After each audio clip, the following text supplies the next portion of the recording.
عرض ادب و احترام خدمت دوستان و همراهان گرامی. دوستان ما اینجا یه پرشه خیلی خاص رو داریم. دوست عزیزمون تشریف آوردن واسهشون آپشن کلس استارتر نصب کردیم. میام در رابطه با کار کردن کلس استارتر بهتون یه توضیح دقیق بدم. ماشین خاموش می‌کنیم دوستان.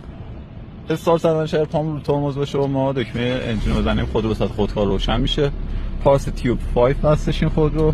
آپشن پاور ویندوز رو نصب کردیم. آینه تاشو به صورت فابریک خود پارس تیوب 5 دارن.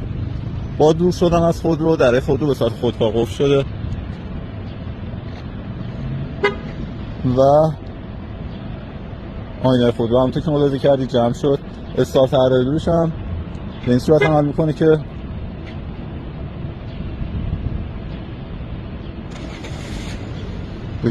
صندوق نگه میداریم روی این دستگاه.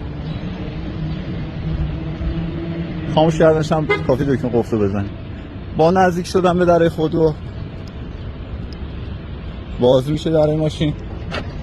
آینه خودرو باز شد. پارس تیوب 5 هست و صندوق پرنش هم یعنی نزدیک ماشین باشه و دکمه صندوق نگه داریم در صندوق باز میکنه. ممنون از لطف شما دوستان عزیز. ممنون از وقتی که گذاشتید و تشریف آوردید بابت نصب محصولاتتون.